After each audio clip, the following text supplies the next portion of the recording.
TikTok users this week discovered a new life-changing author, Osama bin Laden. This morning I read Letter to America, which is Osama bin Laden's letter to America explaining why he attacked Americans. And I am ashamed to say that I not only have never read this letter, but I didn't even know this letter existed. It's wild, and everyone should read it. I need everyone to stop what they're doing right now and go read. It's literally 2 pages. Go read A Letter to America. And please come back here and just let me know what you think, because I feel like I'm going through like an existential crisis right now, and a lot of people are. So I just need someone else to be feeling this too. I will never look at life the same. I will never look at this country the same. Please read it. And if you have read it, let me know if you are also going through an existential crisis in this very moment, because in the last 20 minutes, my entire viewpoint on the entire life I have believed and I have lived has changed. And actually, before you even read the letter, I did want to mention, in reading the letter, I could only think of this tweet that I saw the other day. Under settler colonialism, any kind of resistance is branded as terrorist because the only acceptable violence is violence by the occupier. It's actually so mind-fucking to me that terrorism has been sold as this idea to the American people, and honestly just so many Western inhabitants within certain nations, that this group of people, this random group of people, just suddenly wakes up one day and just fucking hates you, just wants you dead, wants you gone, and this is all because they believe that they're better than us. Like, that is the root of terrorism. It doesn't make sense. They just hate your fucking nation. But reading this letter, it becomes apparent to me that the actions of 9/11 and those acts committed against the USA and its people were all just the buildup of our government failing other nations. The way this letter is going viral right now is giving me the greatest sense of relief. If you're Muslim and you've lived in the US since 9/11, you know more truth than the typical citizen. Now it's all coming to light because of Palestine. Now, to be clear, sometimes on this show we sort of question the distinction between terrorism and violence by non-state actors. 9/11 was an act of terrorism. Right? That was planes going into buildings full of civilians, and thousands of people died. Right? So we should have no ambiguity about Osama bin Laden. Those videos, though, did go viral on Wednesday, and videos like them. By Thursday, videos linked to the search term Letter to America had been viewed 14 million times. And if you searched for Letter for America, this is what you would have found originally.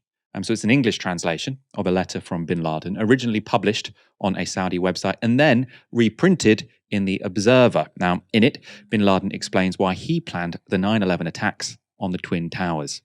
Now, it was always a fairly controversial editorial decision to publish bin Laden, but it is undoubtedly a very interesting piece. And it does have an interesting critique of Western foreign policy. So Osama bin Laden, in his letter to America, writes this: "Why are we fighting and opposing you? The answer is very simple. Because you attacked us and continue to attack us.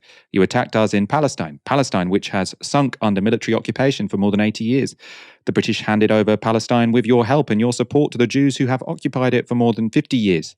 Years overflowing with oppression, tyranny, crimes, killing, expulsion, destruction, and devastation.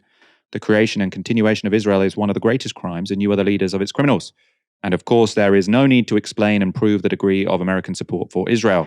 The creation of Israel is a crime which must be erased. Each and every person whose hands have become polluted in the contribution towards this crime must pay its price and pay for it heavily." Now you can see why that has gone viral in the context of an assault on Gaza. Also mentioned in the letter are US-led attacks in Somalia and US sanctions on Iraq following the first Gulf War. In 1999, UNICEF reported that 500,000 children in Iraq had died due to those sanctions, one of the grimmest moments in American foreign policy history. Bin Laden cites a figure 3 times that high. So you can decide whether to believe UNICEF or bin Laden. Bin Laden also accuses the US of supporting Russia's attack on Muslim Chechens, India's suppression of Muslims in Kashmir, and Israeli aggression in Lebanon. Now, taken at face value, you don't need to accept all of it, but it has some damning critique of American foreign policy, not all entirely unreasonable. He's outlining a history of support for occupation. America has done that. A history of military aggression and direct intervention in other countries, and especially against Muslim populations in Africa and the Middle East. America has done that. And bin Laden also calls out more than a few instances of Western hypocrisy. This is one example. The freedom and democracy that you call for is for yourselves and for the white race only. As for the rest of the world, you impose upon them your monstrous, destructive policies and governments, which you call the American friends, yet you prevent them from establishing democracy. Now, you know who Osama bin Laden sounds like there? Vincent Bevins, one of my, a good friend of mine, a very good author. The Jakarta method is somewhere where you could sort of read that analysis without the terrorist connotations. This is another quote from bin Laden. As for the war criminals which you censure and form criminal courts for, you shamelessly ask that your own are granted immunity. However, history will not forget the crimes that you committed against the Muslims and the rest of the world. Those you have killed in Japan, Afghanistan, Somalia, Lebanon, and Iraq will remain a shame that you will never be able to escape. It will suffice to remind you of your latest war crimes in Afghanistan, in which densely populated innocent civilian villages were destroyed. Bombs were dropped on mosques, causing the roof of the mosque to come crashing down on the heads of the Muslims praying inside. So, as I say, probably one-sided analysis. Right? This is not where you go for your sort of objective analysis of what's going on in the world. I don't think he's necessarily got a particularly nuanced take on what's going on, and I don't think he's looking at both sides. But it's not entirely unreasonable, right? Potentially why it's going viral. And it's not unhelpful for Western audiences to read it. We get delivered a very different version of history, and while this might be one-sided, it's no more one-sided than the history that we're told on, mainstream media, right? Where we're always the good guys and everyone else is the bad guy. But in case I have any Gen Z viewers addicted to TikTok watching, who've been persuaded by some of what I've just read you, bin Laden, not a good guy. Not a good guy. Now, this was his proposed alternative to US liberal hegemony. The second thing we call you to is to stop your oppression, lies, immorality, and debauchery that is spread among you. We call you to be a people of manners, principles, honor, and purity, to reject the immoral acts of fornication, homosexuality, intoxicants, gambling, and trading with interest. We call you to all of this, that you may be freed from that which you have become caught in, that you may be freed from the deceptive lies that you are a great nation, that your leaders spread amongst you to conceal you the despicable state to which you have reached. Now, fornication and homosexuality, two really, I was almost going to call them creations of the West, which would be an incredibly chauvinistic thing to say, so I'm taking that back. Two wonderful creations of humanity, which Osama bin Laden, he's not going to take those away from us because he's dead now, isn't he? But bad guy, as I say.